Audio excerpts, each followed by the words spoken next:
Hey mwenzangu, hope you're well na unaendelea vizuri. Karibu sana kwenye YouTube channel ya Malkia. Nikukumbushe kabla hujaendelea, basi hakikisha una subscribe ili uweze kupata notification kila ninapoweka video nyingine. Usisahau kucomment, kulike na kushare. Leo tunatengeneza chicken and cheese pasta. Ni nzuri, ni tamu, rahisi kuandaa na nyumbani wakafurahia, tukapumzika wali na ugali na tambi. Okay? Basi kitu cha kwanza mimi nina nyama minofu nusu kilo hapa, na kitu cha kwanza nitaweka kwenye food processor yangu ama chopper. Nimeipata Vyombo Center, ukienda Instagram unaweza ukamsearch ukamuuliza hii chopper na utakuwa umepata. Nina chop kidogo tu nyama yangu kwa sababu nataka iwe na particles kubwa kubwa kidogo. Kama hata na wewe utafanya kama mimi, basi hakikisha usagi sana ikawa nyama ya kusaga. Utaona kadri tunavyopika ilivyo. Kisha nitaweka sufuria yangu jikoni, nitaweka mafuta kidogo, nitaweka na nyama yangu ambayo tayari nimeichop kiasi.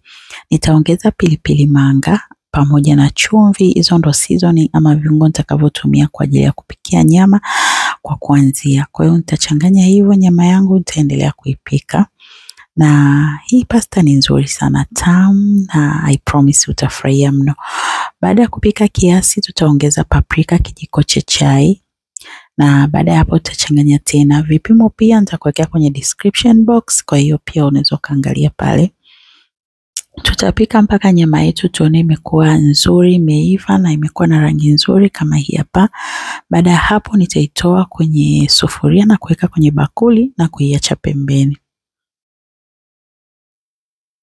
Baada ya kutoa, step namba 2, tutaweka maji jikoni, na maji haya tutatumia kuchemshia pasta zetu. Na baada ya kuchemka vizuri tutaweka chumvi, afu tutaweka hizi pasta.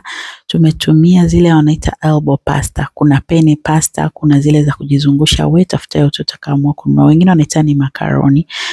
Tafuta style yoyote ile utakayopendelea. Wakati ichemka pembeni, basi tutaweka mafuta kidogo jikoni, tutaweka vitunguu maji, tutapika kiasi viwe vilaini. Tutaweka bata, hiyo ni optional, lakini nimetumia lato bata, unaweza kutumia yoyote. Ikiwa kiasi tutaweka kitunguu saumu kijiko cha chai, tutaendelea kupika kama hivi. Pembeni hakikisha pasta zako zimewekwa kwenye moto mdogo mdogo, zinaendelea kuchemka, pia zisiive sana. Na kisha pia uzitoe zikawa sogi. Kisha nitaongeza kijiko kimoja cha unga wa ngano, na ukiweka tu kijiko cha unga wa ngano utaanza kuchanganya saa hiyo hiyo na kuanza kuweka maziwa fresh kama ninavyofanya mimi hivi. Mimi hapa nimetengeneza inaitwa Batchman sauce mwenyewe tu, lakini unaweza kwa kama una cooking cream basi usitengeneze hiyo. Baada ya vitunguu hivyo kaweka cooking cream.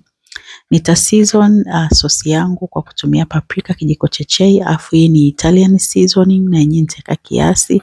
Kama una Italian seasoning unaweza kuweka oregano, kama una oregano unaweza ukaskip. Wakati sauce ikiendelea kuchemka, sasa tutaipua zile pasta zetu, tutachuja, alafu kwenye sauce tutaongeza vitunguu vya majani, tutaongeza na baby spinach. Kama hauna hivyo vitu sio lazima, kwa unaweza ukaskip. Tutachanganya nyama yetu ya kuku pia na yenyewe tutaiongeza kama hivyo. Sasa tutaweka zile pasta ambazo tulikuwa tushachemsha. Wakati unachuja pasta zako unaweza ukaacha maji kidogo pembeni ya pasta, in case zimekuwa kavu unaweza kaongezea yale maji maji. Kwa hiyo nitaweka kwa kiasi kwa sababu niliona zimekuwa nyingi, na hii ndo pasta yetu ilivyokuwa. Tukichanganya inakuwa iko creamy nzuri, inavutia kama hivi. At this point unaweza hata usiendelee na hiyo step inayofuata. Tayari hapa tu ushajipikia makaroni yako mazuri ama chicken pasta zako nzuri kabisa, na ina ladha na ni tamu mno. Lakini sisi kwa sababu leo tunapika yenye cheese, tutaendelea. And mimi ninapenda sana cheese, inaleta ladha ya tofauti. Kwa hiyo nitachukua baking tin na nitaanza kulea pasta zangu kama hivyo, afu katikati nitaweka mozzarella cheese pamoja na cheddar cheese. Unaweza pia ukaweka tu mozzarella cheese ama cheddar cheese yenyewe ni sawa. Kwa hiyo nitalea mara 2, afu nitaweka kwenye oven kwa moto wa 200 kwa dakika 10 mpaka 15, na baada ya hapo dakika 15 utatoa, utakuwa zinaonekana pasta zako kama hivi. Zinavutia, ni tamu, ni nzuri hata kwa kuangalia.